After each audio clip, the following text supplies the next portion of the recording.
All right, getting ready. I'll have stocked up on tea and some extra tea and some sweets. And it's 1 past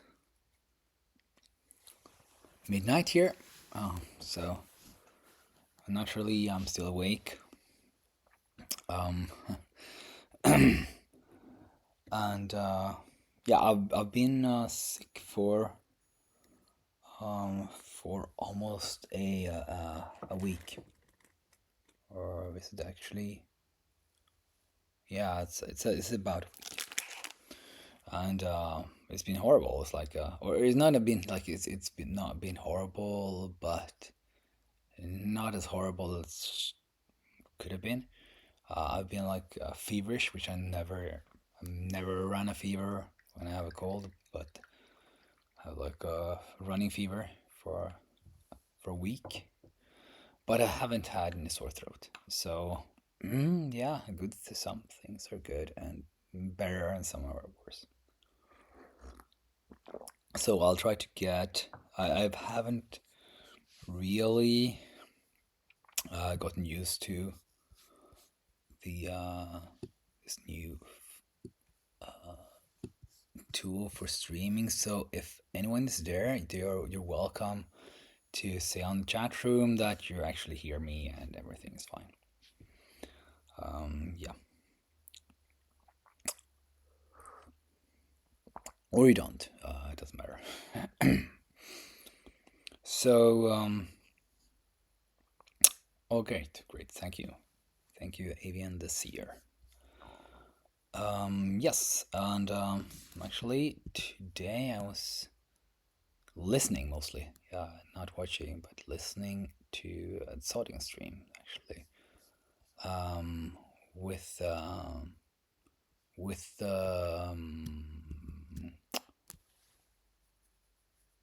where he at towards the end were using futures and doing hot reloading, which failed to go like 100% of the way and having the um, these any types, these kind of protocols get to really work when things are reloaded. I think I have a solution now, but it's going to be so complex that I will wait until I implement that. Okay, but let's instead talk a little about, I think, the issues, the design issues that C3 has.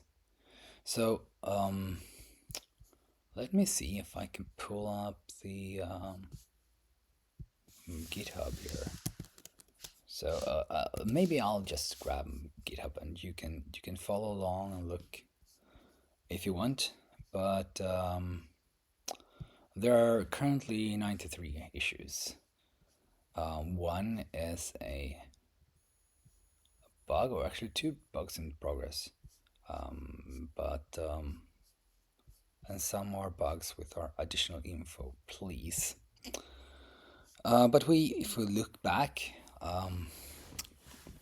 there are some really old time things. And let's see here if I go back to what time was that? So let's see here. We have a proposal for tagged unions. This one. So we have this one.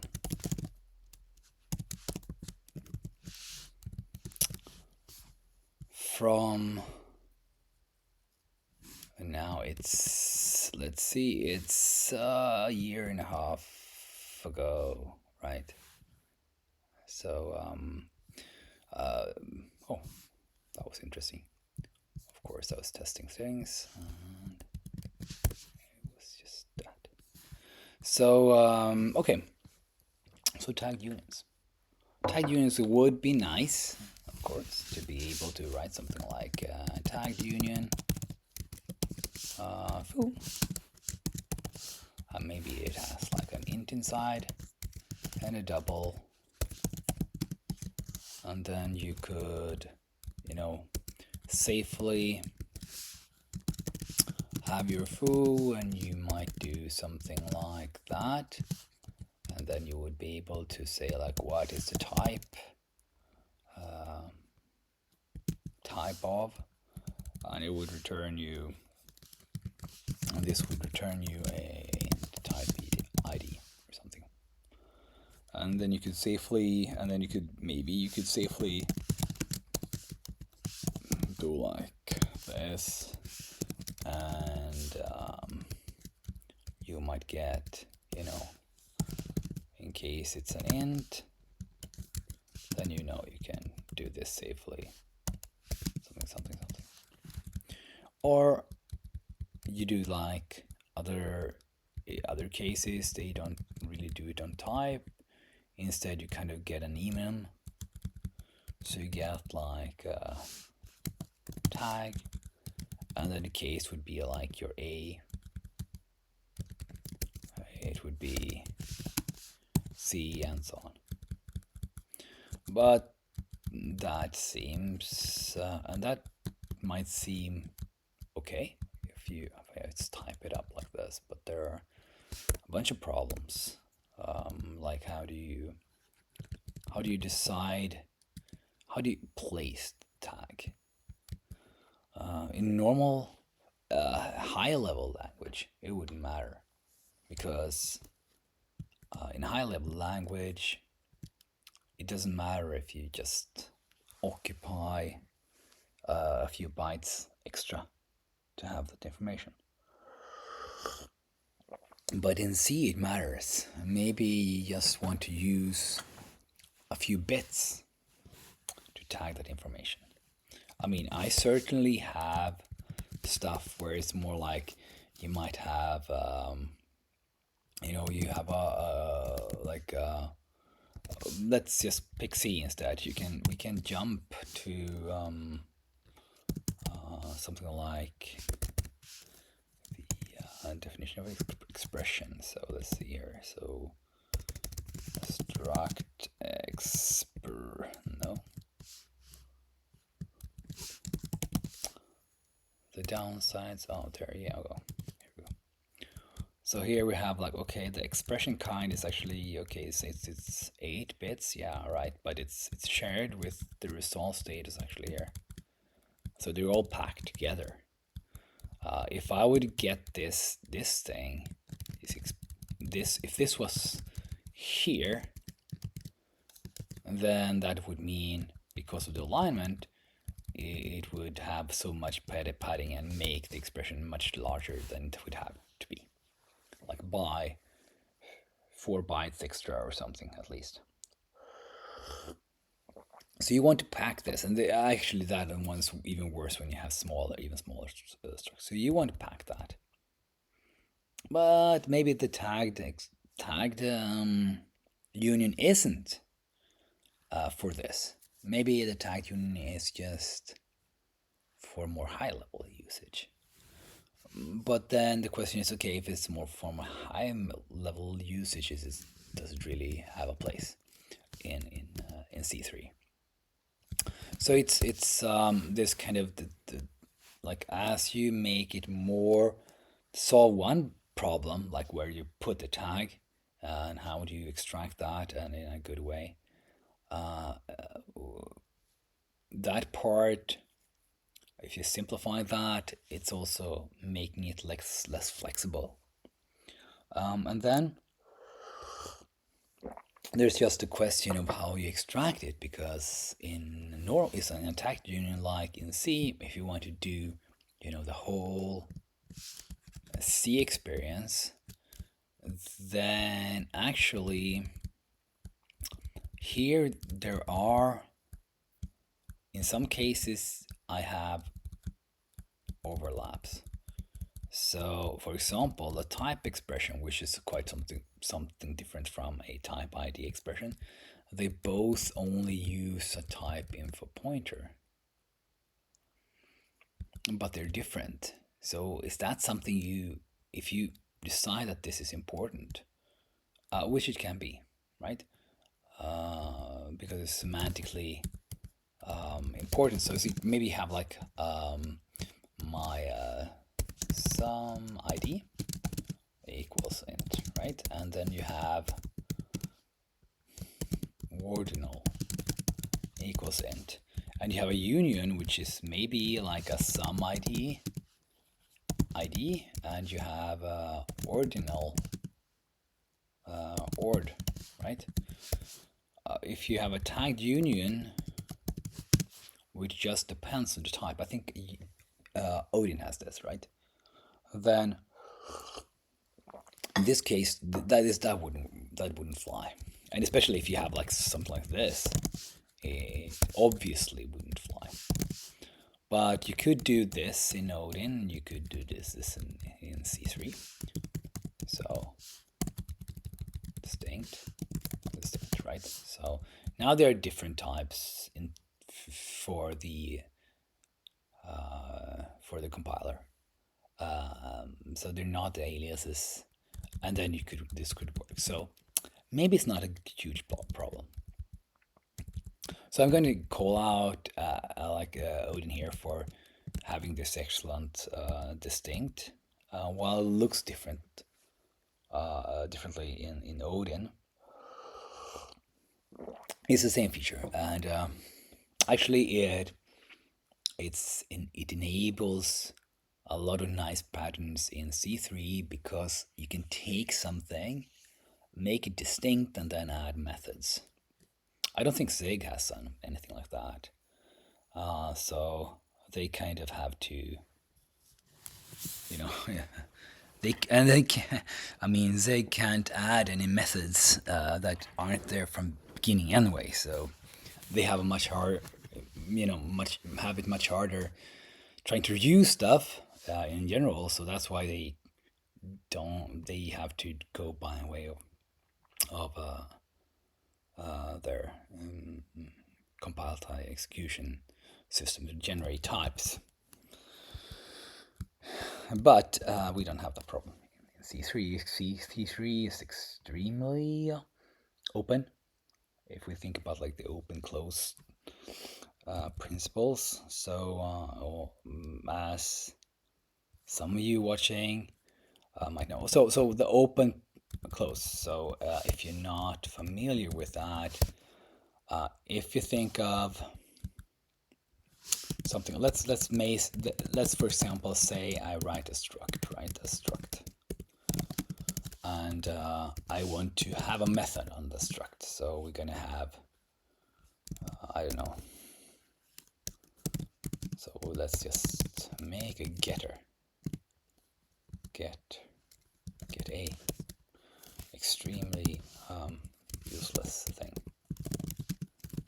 So now obviously I can create a foo right now, and then we can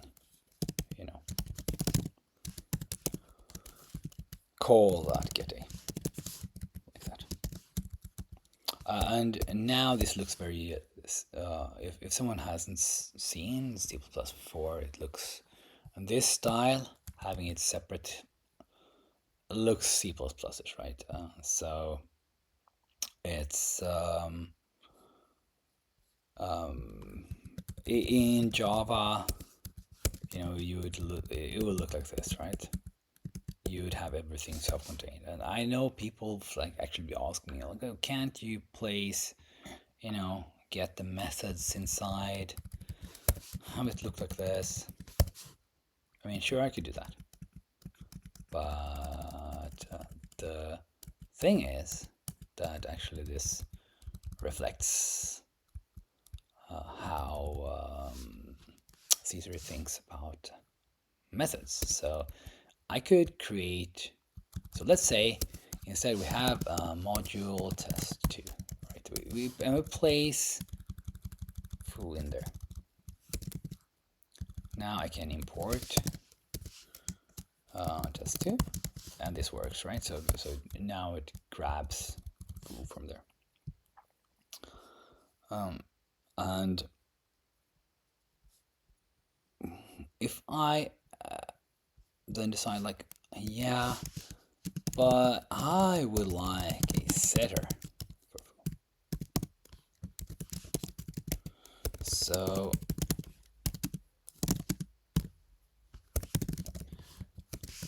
let's say I write one, right? So I this one is no, right? So that's just how the struct looks like. I just do it like this. Now, this is defined outside of foo's own module. So does this work? If I just do set a, and then I set it to something else, like 444, right? And we run. Does this compile? Oops, sorry about that. Yes, it does. So and this is open now because I can extend foo in any way I want, right? I can keep extending it. In fact, I can compile this separately, and then I can create this one separately and compile later. Yes, as long as I know I have this struct, I can just add methods, and it works. I can even do this, right? So let's say I want to have a setter for my int, right? Set val, because this is super important. So now let's set this value to a new val. Okay. I don't recommend this, but so we have this one, and now instead of setting it to, maybe set it to 4, right? But we want to use a new one method, which is set val.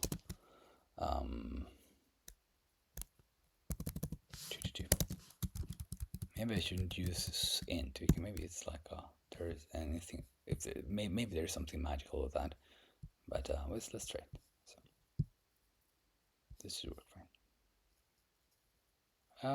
Cell could not be found. Yes. Why did I leave that?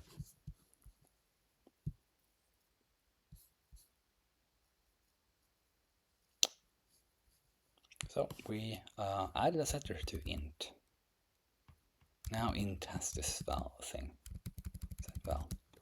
In fact, it's a bit weird, so that it actually works in here as well, even though it doesn't really see it. So if I do like this, I can still do set val. Or this should work now.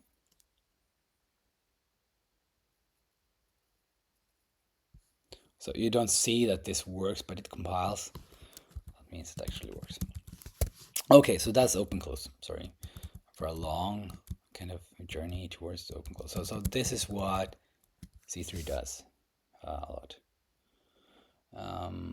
And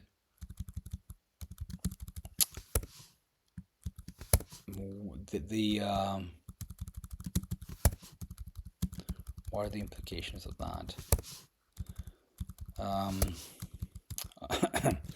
I was going to get into something, and now I talked about open close, but this is very different. A different way of thinking about things, but this also kind of makes some solutions more obvious or fit better than others. If you have a very close system, then some solutions just can't be done, and you kind of have to, in order to allow extension, you have to explicitly do that. And some people like that. I think at some point in time, I actually suggested that Zig be. This must have been like 6 years or so ago. I think I filed an issue to like, why don't you allow people to kind of extend structs?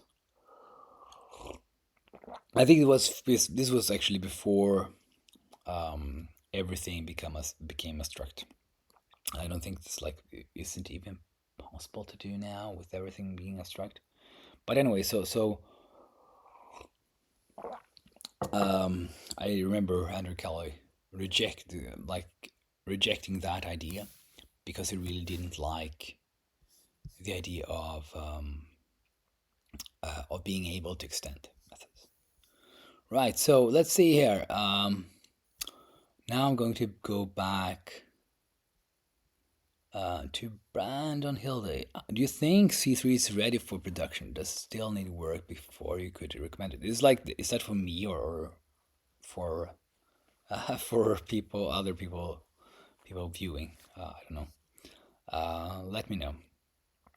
Um, so or actually, I can answer that for C3. It's um, I think actually someone else phrased it better than I did. I'll try to kind of recap what he had said.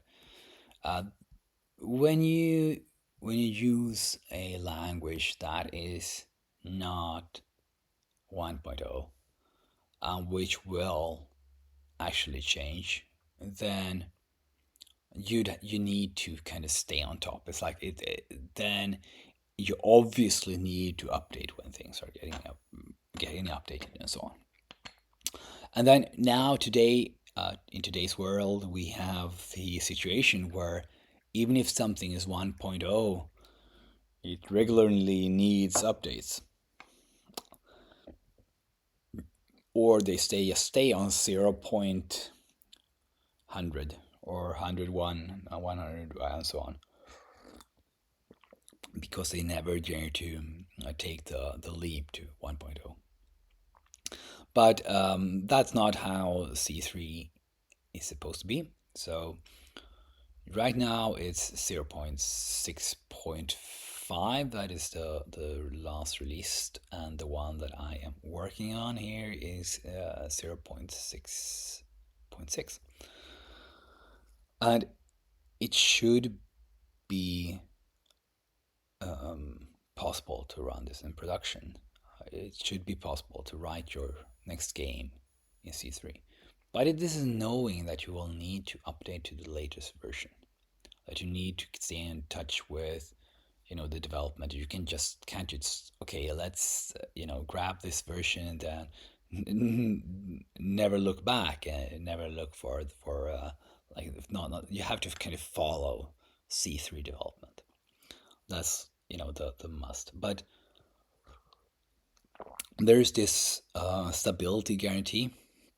So for if you are on the zero point 0.6 branch, you are building something with 0.6.5, for example, then it will work on 0.6.6 without modifications and so on. So you should always be able to keep you shouldn't need to change your code base as long as you stay on like 0.6 if you or 0.5 or whatever it is. As long as you stay on the same 0. N number,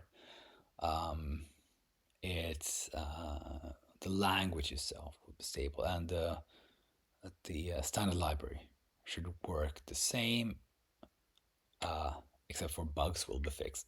So if you rely on some bug behavior, then yeah, that might be something you would have to change. But otherwise, there will be just additions, and there will be deprecations, but they won't disappear. And as people are using the language, that is how the language matures. So right now, I'm hardly working on the language. That's the best way to describe it. I think about design, but I need feedback. I need users, and that's something you always need, right? But I think like that is how I can go past these last design hurdles. But also in terms of a standard library, basically I don't want to create a standard library that are solutions that I think people want, but rather solutions to problems people actually have. And there's a difference, like a huge difference there.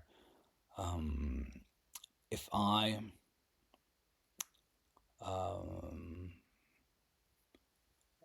if you think about something like just string handling, um, if you do something, what do you like? If you sit down, it's like, what can people want, right?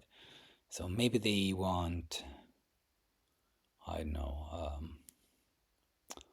to convert everything to uppercase, right? And lowercase, yeah, you get kind of those, but how do they want it? Do they want to copy it to a buffer, return a string, and so on? And you get like more and more fine grained about some things that you think that people might need. But then there might be huge omissions. So looking at, I think, like Java, we would, back in the days when I worked in a big Java project, we had like this string extras with so many string utility methods that were methods for string that, or functions, basic static methods, to do things that you otherwise would have to do by going 3 steps, right? A function that does something in 1 step that you otherwise would have to do in 3 steps, and those steps could be, you could do them wrong, right? So saving it in a 1 step thing also saved you from doing creating bugs. And those kind of things are really quality of life if you can identify them, but it's also um, very tempting to go overboard. Like, do I need a left pad? Does string need a left pad? I mean, string itself, you could, do justification and padding through some formatting, string formatting. Maybe that is enough. Or do you need actually a function to do that? And that's something where I think you could, like, oh yeah, that's super simple to implement that. Let me implement that, and then you have all these unnecessary methods. So I think that a standard library should, be created as a response from a pressure coming from a need. There is an actual need, and the standard library tries to satisfy that need in the best possible way. So that's why you really need users to make it like 1.0 to the point where for most users it will really be frictionless. You will have what you need. If someone would want to write a commercial app, I think absolutely you can do it C3. And more to the point, I would be like the first persons to actually start writing commercial apps. I would be able to be reach out to them and actually make sure that C3 delivers what they need. And that's kind of the thing I'm interested in. So when I do programming in general, I am very, I think, like, I'm driven to do good things that satisfy whatever customer I have. Like, I say customer because the ones that are asking me to do something, right? That's my customer. uh, and and I want to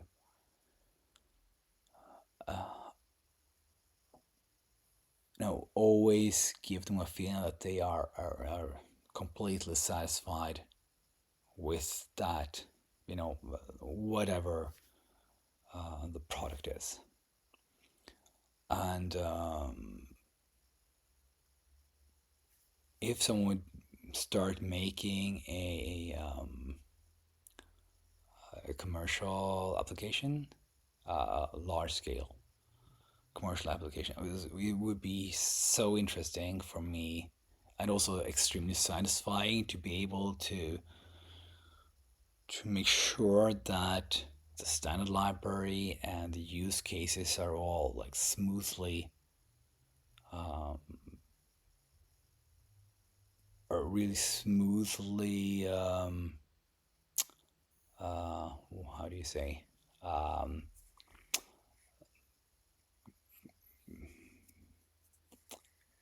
kind of satisfied by the language and the tooling. So if they whatever features that they need to get started in terms of tooling should be there.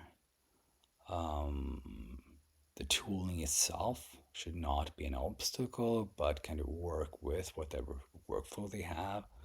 The standard library should get the kind of affordances and the functionality that you're used to from other languages and so on. And all of that is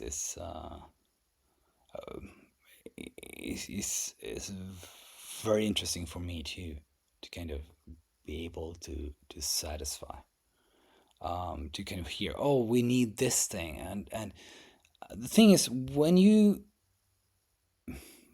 any experienced programmer would know what I'm talking about. I think like that has worked professionally is that there are so many parts of many different areas of programming. So you could stay in one area of, and be really good at some part of programming, some part of the domain, the problem domain of programming. Maybe you work on, if you let's say you work on high latency trading, right?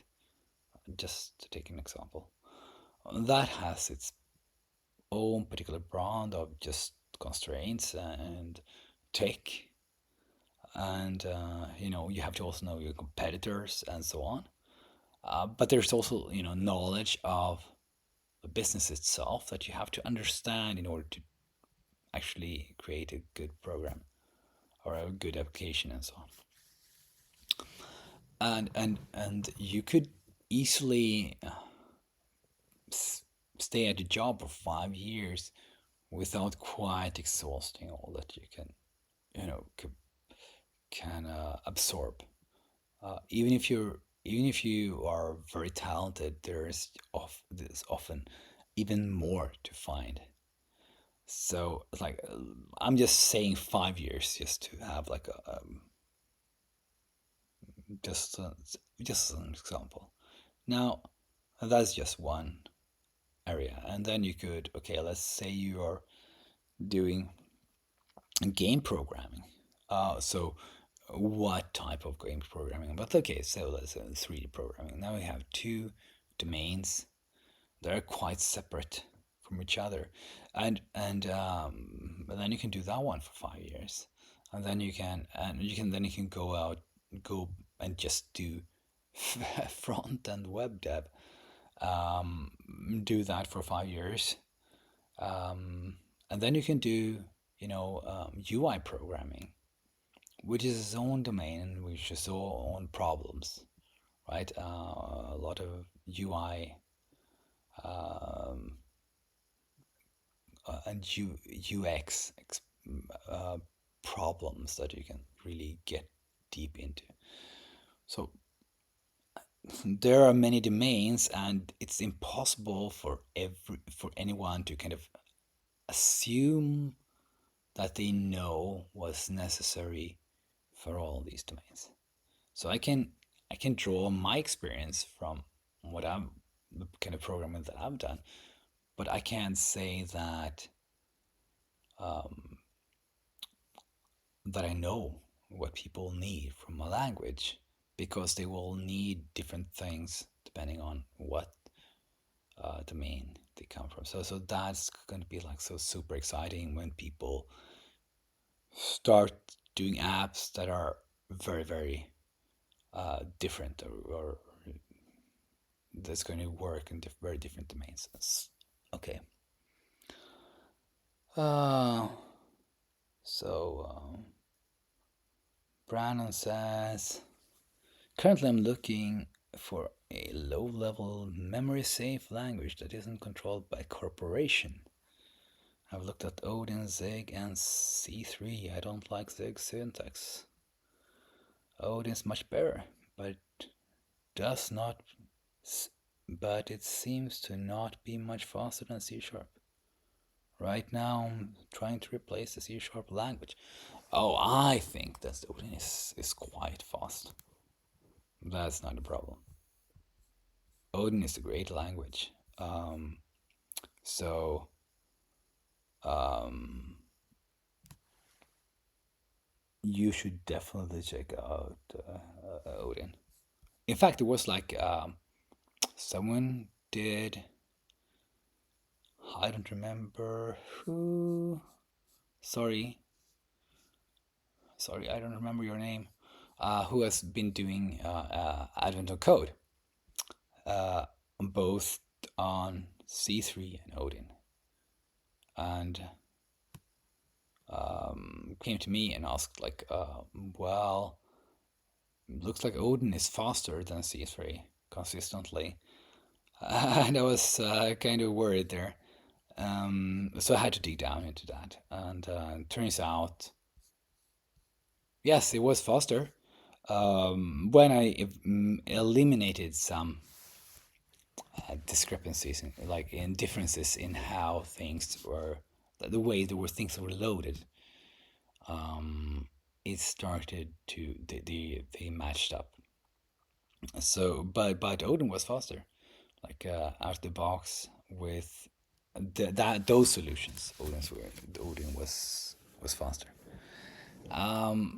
So, and then we were talking about like, okay, it was, I don't know, 20%, 30% faster due to the loading, and then things evened out. But C3 is basically following C, the way Clang compiles C, because I'm lowering to LVM. So in general, I can look at what the Clang output is to LVM, and then I try to follow that cogent. And since Odin was doing just as well as Caesar was, I assume that it's the same with C. So, and from C to so Odin has C performance basically. You can pretty much rely on that. And I mean, Odin has the Jenga FX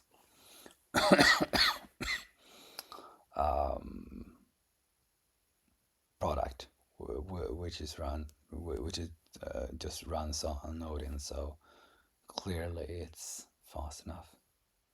Benchmarks for Odin. A lot of the ones I see are about the same speed as C sharp. I don't know what benchmarks you're looking at.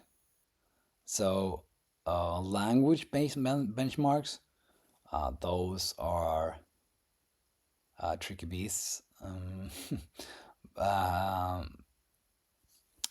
that depends on what kind of what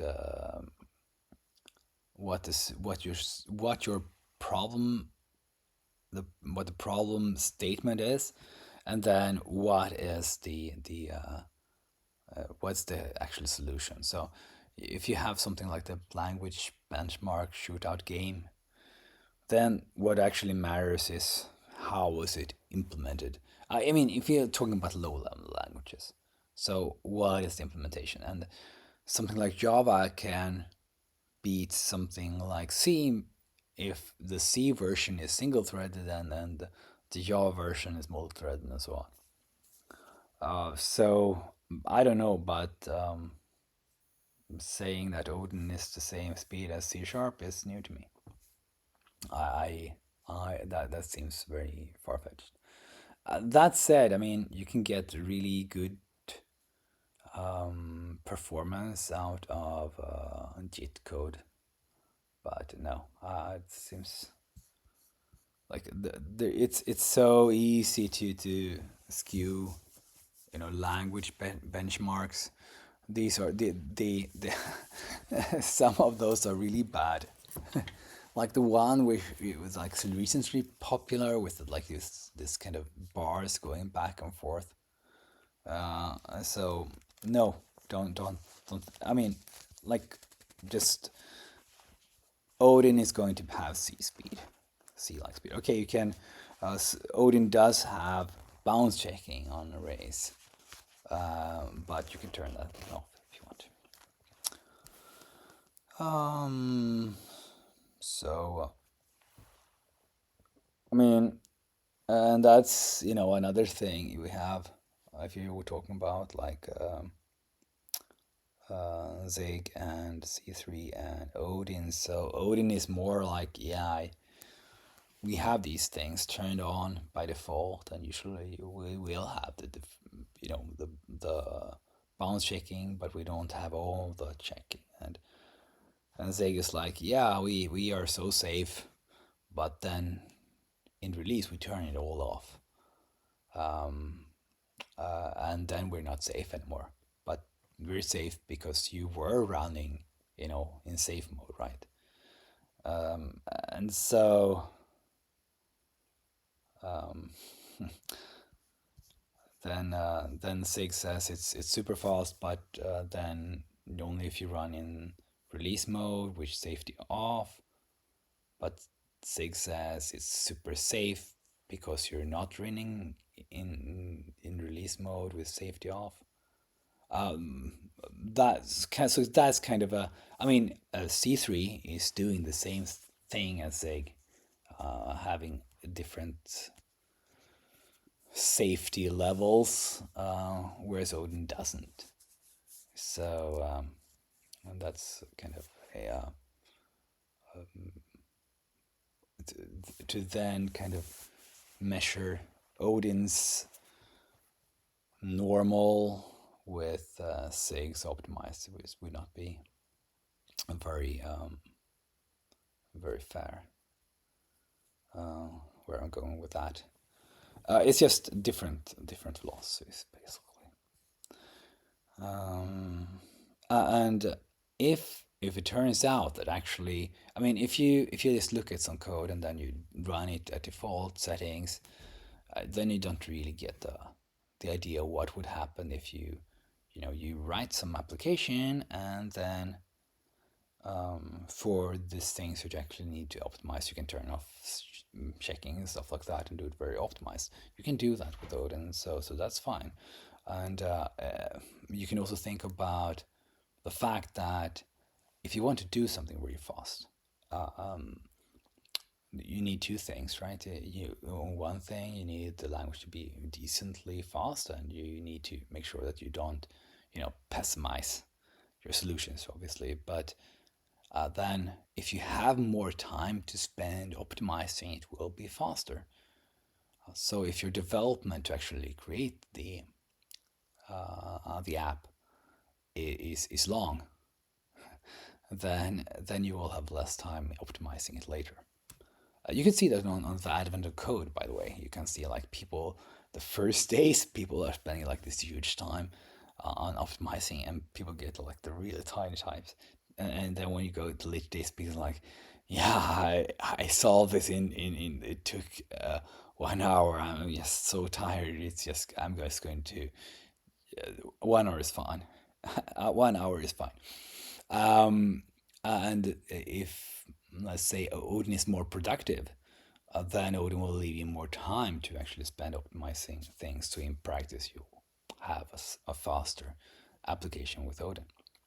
It could be something like that. So it's now I'm just taking Odin and Zig, but any language you would have to consider these things, these parts too. Let's see if someone else. So I guess so.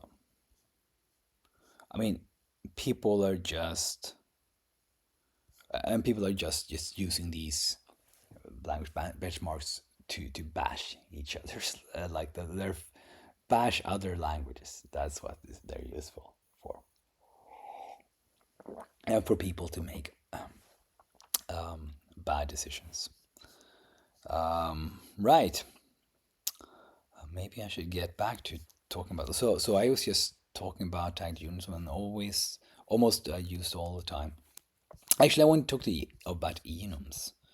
So let's see if I can find that one. Um, so enums with values. So this is from February 13th of February this year. And this one comes from the change that was done in 2022. It's like a number non-C enums. I can put it up and here. So there was one of these, like this one, and now their late one is this enosus values. So, oh, bad. I want to have the name. I don't want to have the link. Yes, that. So, enums in C would be, very much like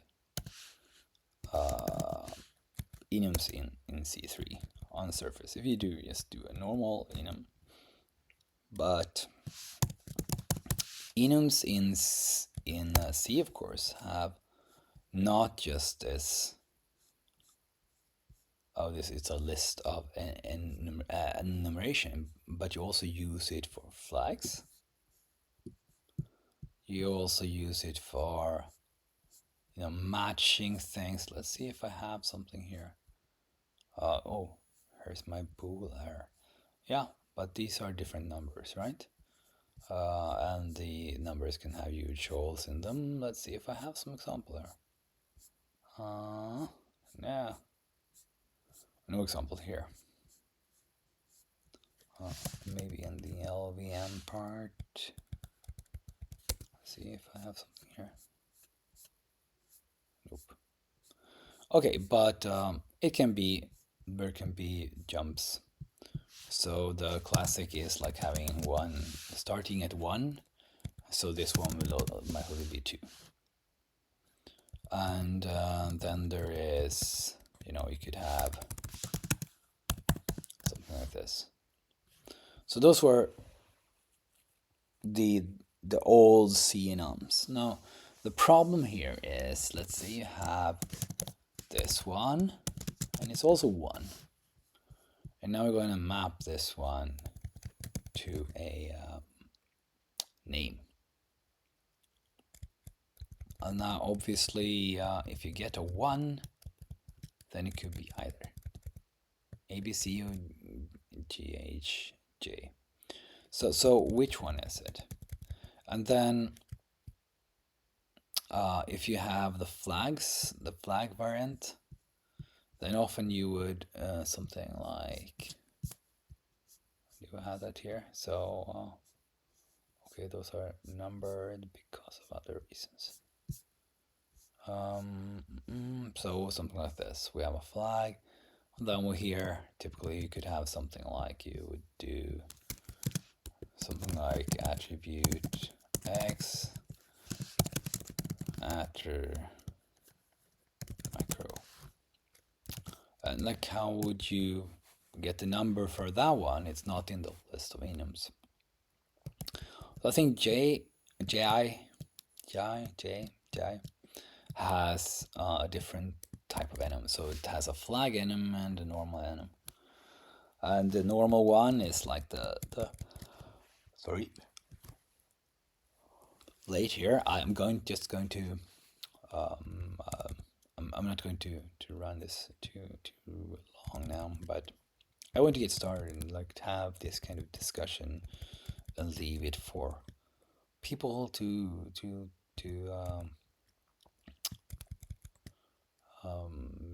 maybe listen to later. So this is a problem just making the names work, right? You could have these, two types of enums, and for this case, you would do a best attempt to try to match the first one, and for the flags, and you would have like two enum types, so enum flags and regular enums. And I also wanted to have that feature, which C3 has now, which is basically store things. So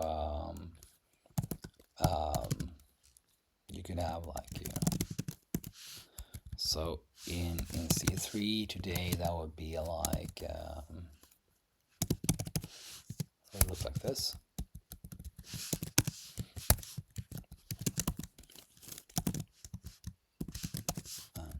Yeah.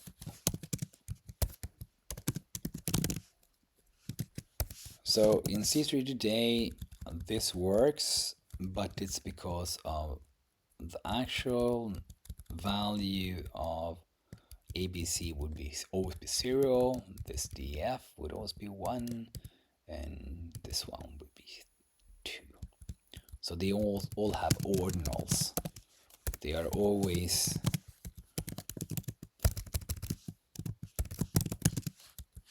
and so on. So ordinal, and then 1, 2. And how that works behind the scenes is basically this creates there will be two arrays. So there is an array with 123, 1, and then another array with these strings. But yeah, so if there was something like where it wasn't indexed by an ordinal, we would have problems. So to explain that, so when I say convert, like it would what kind of value it has, we're talking about when you cast it. So let's say you have, let's say I have foo, right? So we have foo and df, right? And then in C you do something like, you could do something like this. Thus, usually you wouldn't really need to do this cast. And now you would get the value here, the ordinal 1. But if you had like before,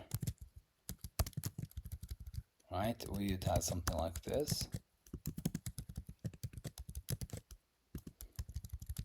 This old one. In C, you would do like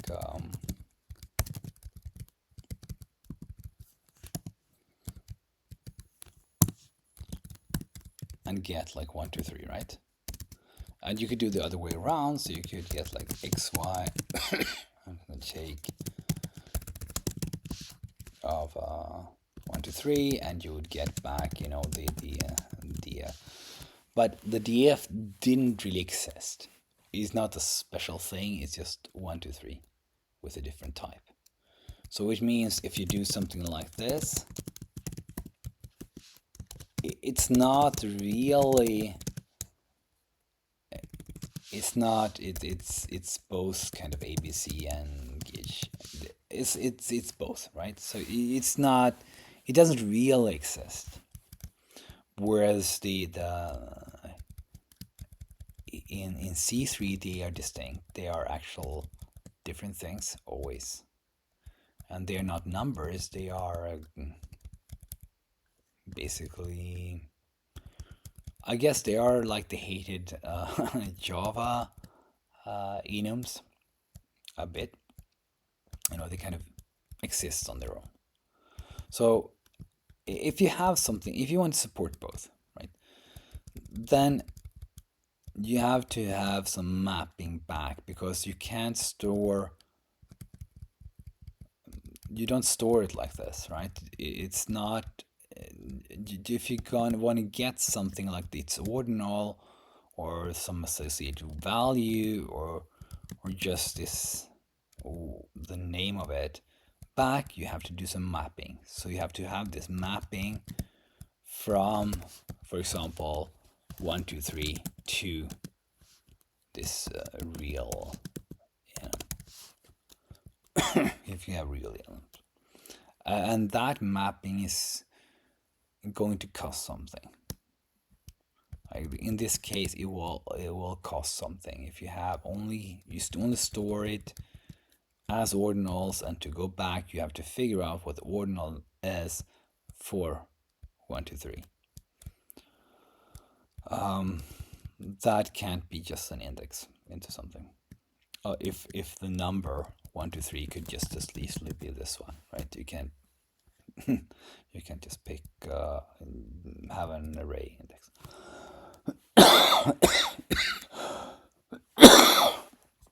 Sorry about that, folks.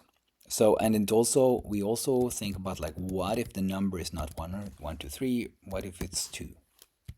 What does that give us? In C, we don't care. It's a 2. It's not something you could define. Like, it's not really valid, but it's kind of okay. So if you want to switch over all the enum values, you can do that and say that's kind of safe. But even the ease at which you can create an invalid value of an enum is not really safe. It's just like a bit. Whereas in C3, you can't create an enum outside of those. This is just what you have. And that's also the weakness. We're talking about open close, and this is closed. This is one of the things in C3 that is closed, and I've thought about making it open, actually. Like having ways to extend it. Like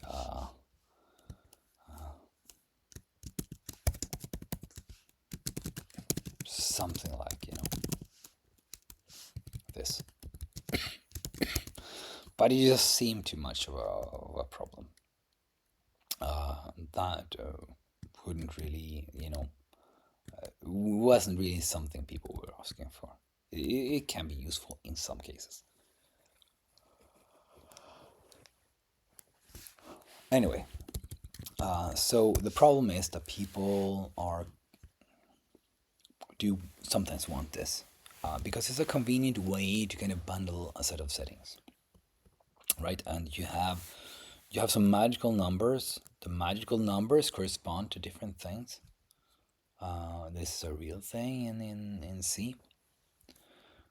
So how do you do that? And the one way of doing it would be like having these codes.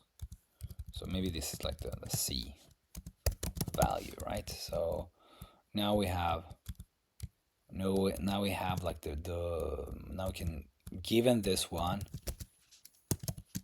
we can get the C val, right? And that would be, in this case, would be like 1 2 3. But this is not. This is just one direction, and if you want to go the other direction instead, then you would have to, basically go through all of these, and then, if this enum e equal ecval equals cval, then we have a match on the right, right? So you'd have to basically do that manually or do a switch. So that's not a good experience. But also, the thing that makes sense, I think it's natural, is that this thing is this is bugging people, that you can do like this, right? And you would get the ordinal. And it's not really super clear why that happens or why you could do this.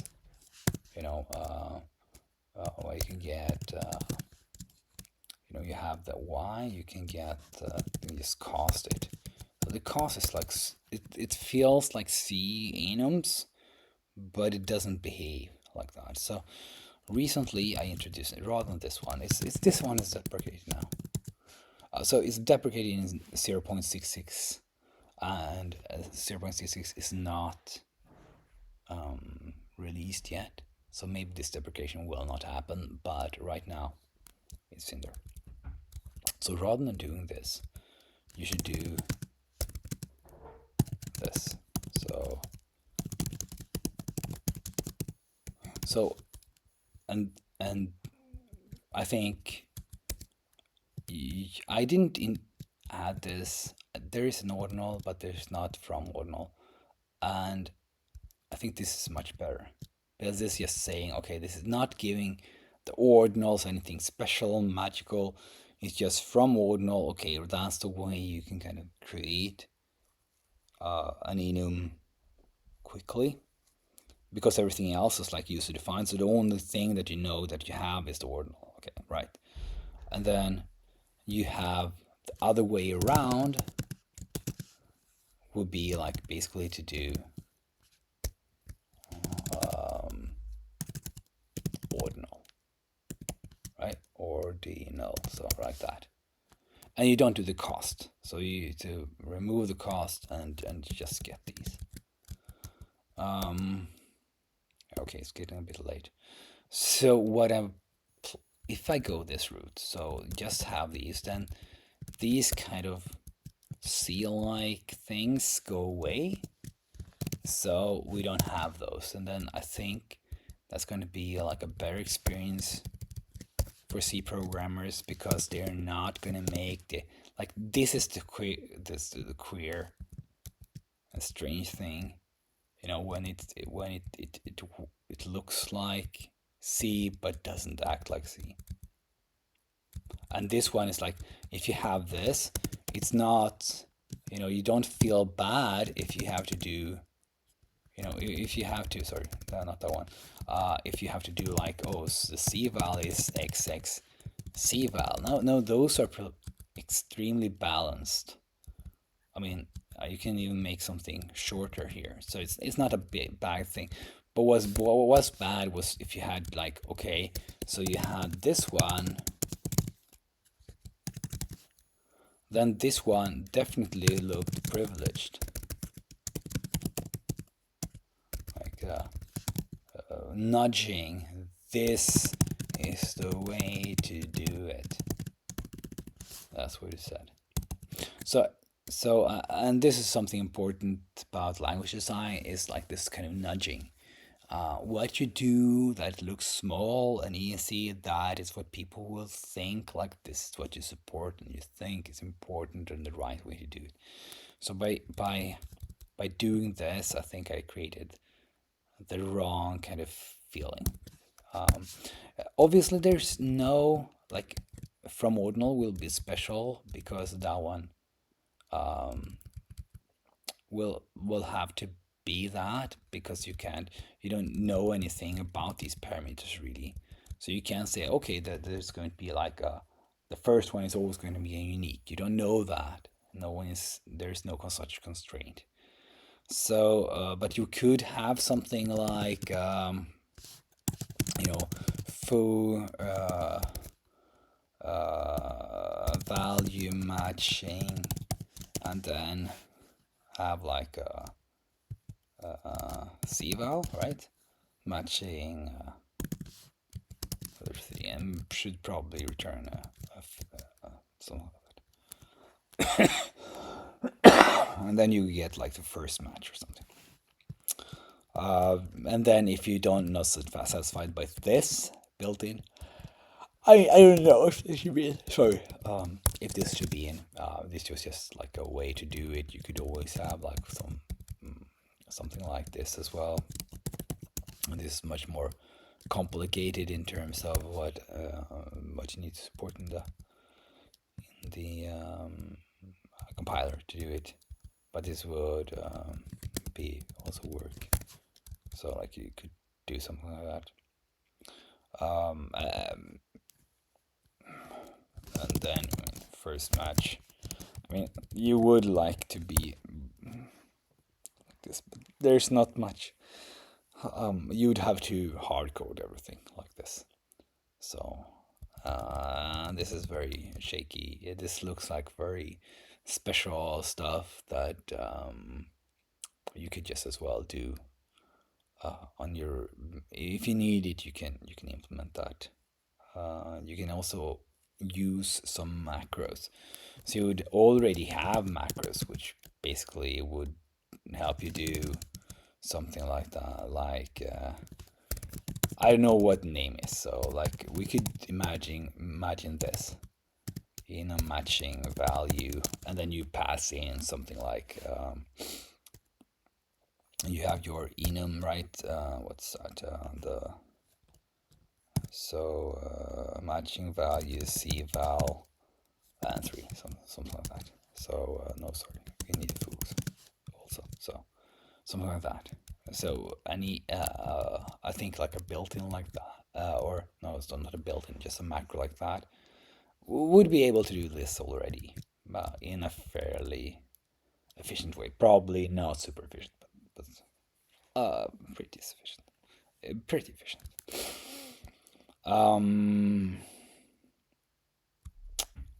So it's getting a bit late and I'm starting to cough a bit.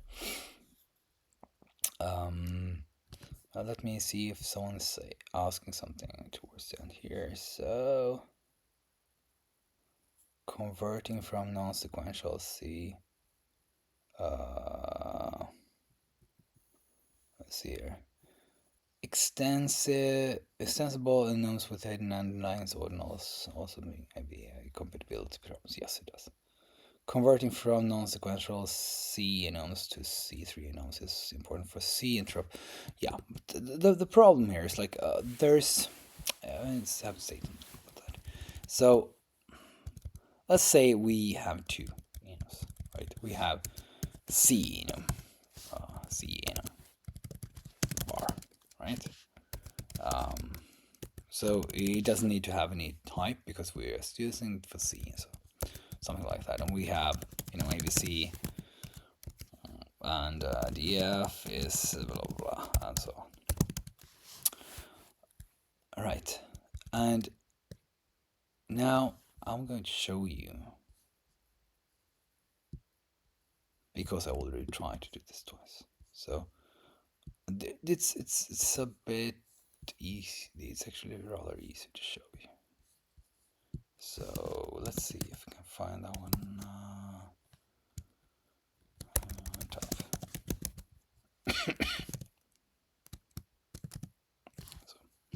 Right. So I'm just going to do a search for the usages of enums in the compiler, right? So here are different places. So let's see, 67 results. So these are the ones. So except okay, for not just that one. So then we also look at the declaration enum. So that's another 21 results. So some of these are just not that much, but let's just go through them, right? So 21 results for declarations. The declaration itself. These are kind of trivial, and these are kind of trivial. Also kind of trivial.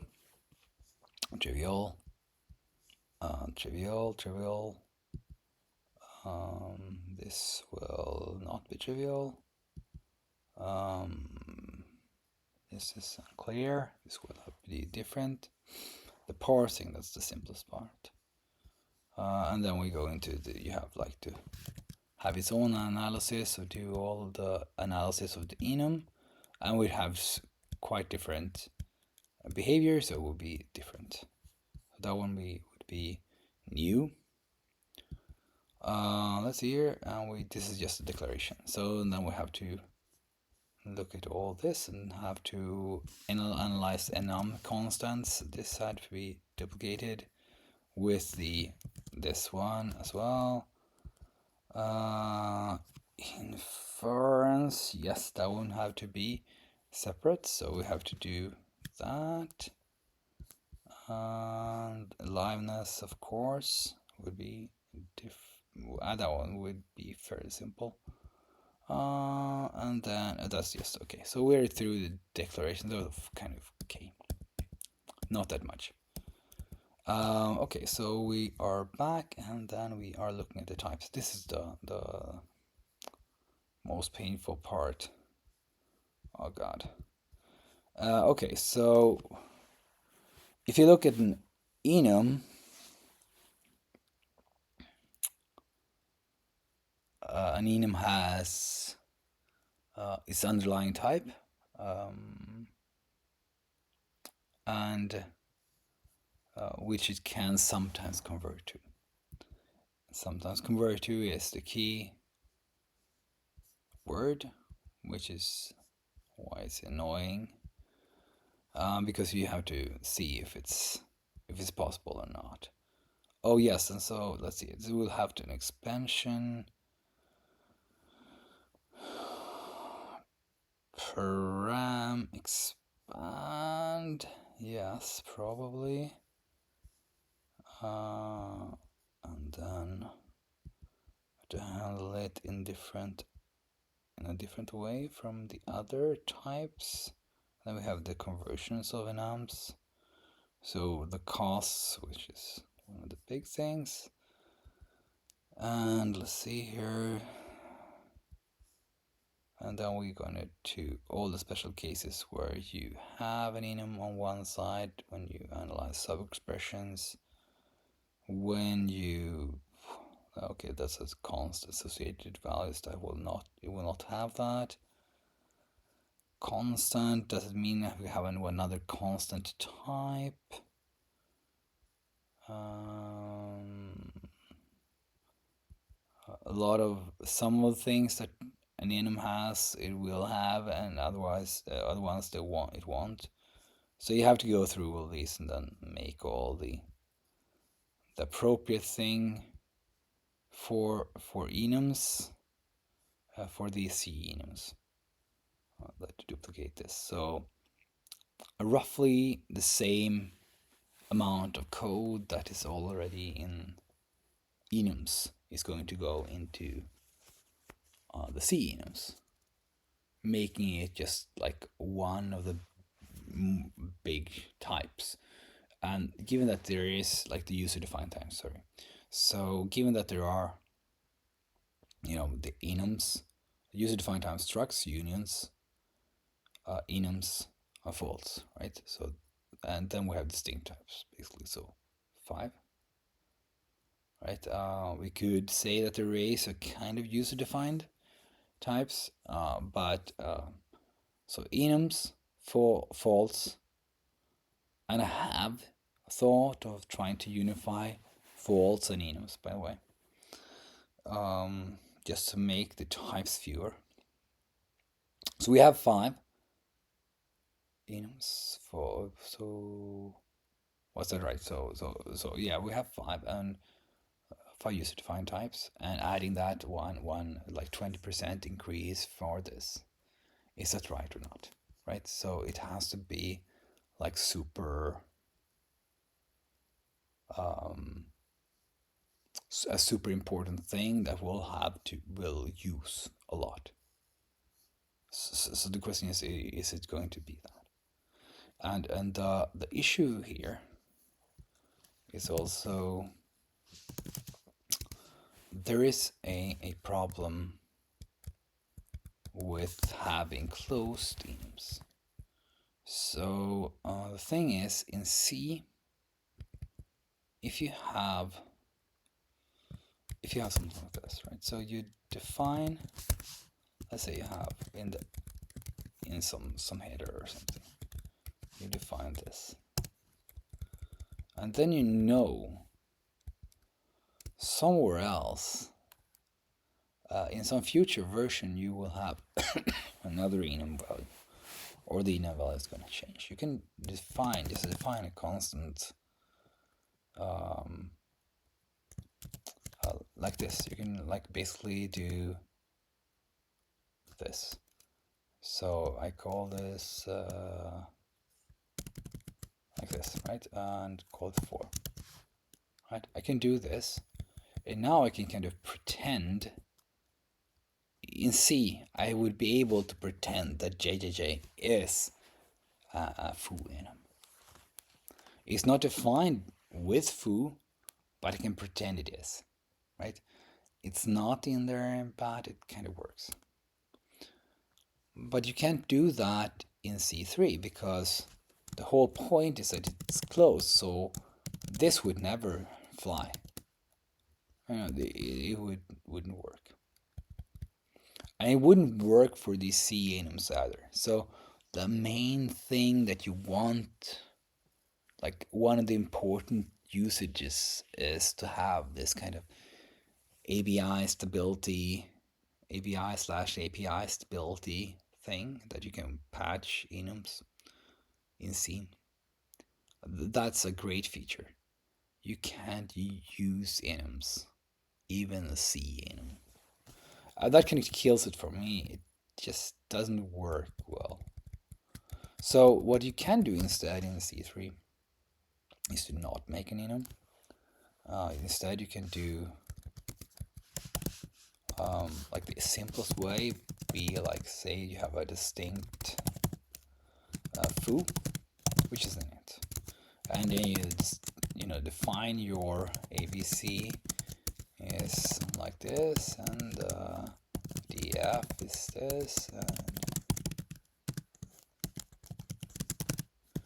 and now in kind of terms of usage, you can still do, this function will take a foo. Right? You can still do that. And you can stand it any way you want it. The only thing you can't do is, you can't say foo.abc. You can't do that, but you can't do that in C either. So this is actually this is what a C enum is. It's a list of consts. So I was thinking, like, we're talking about doing something like this. So you have like a const set foo, and then you would have like abc and df. I just do the exact thing as this.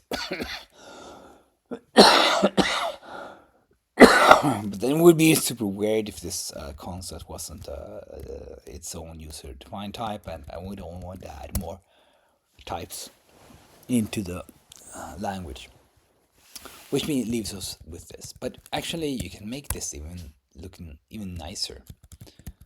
So if I put this in a submodule, let's say call that submodule foo. And now foo is in foo. Okay, and then we import this one. Right, we have our test foo. Now we can do this, of course, but you can also do foo abc. Right, this prefix is necessary actually. But look, it looks like foo abc. But you can also, if you decide to, you can make, you can extend it. You can add this somewhere else, and add to this some another constant in the submodule.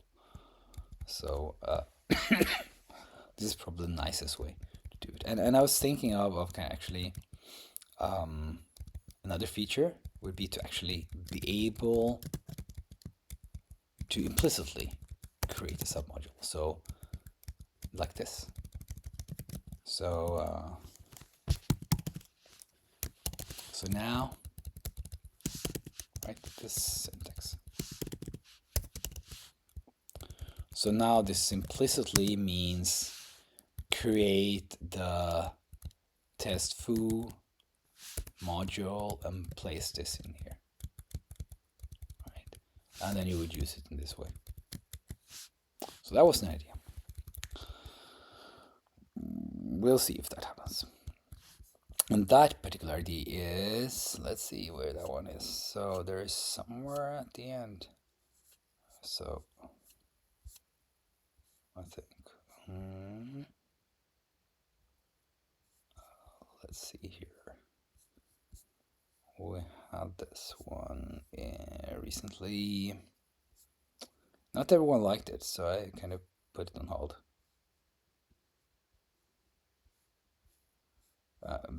I put things on hold if people are like, yeah, this sounds the greatest, then yeah, I might implement my ideas. If someone says no, maybe it's not the greatest, I'll like, yeah, let me think about it more until I'm either convinced they are wrong, or at least I think that this is the one. Support ad hoc function and type submodule declarations. So this one. Feel free to check it out. Now it's 20 past 2 and it's already Christmas Eve. So in Sweden we celebrate Christmas on Christmas Eve, not until the kind of the afternoon, the eve. So that's after 5, I think. It's supposed to be, or is it 3? I don't remember. I heard that back in the days in Sweden, some countries, the next day already started in the evening. So that's why Christmas Eve was actually a day of celebration, because the day of the Christmas day was actually already started in the evening, so you could already start early. So I just want to tell everyone, so Merry Christmas. And have a great holiday, everyone. Maybe I'll see people on the Discord, or you can post things in the discussions and so on. I'm always happy to hear people's opinions. I don't always follow requests, but I always read them and think about them. The more I argue against them, the more like I consider them. So, okay. Yeah, I should say goodbye. Bye bye.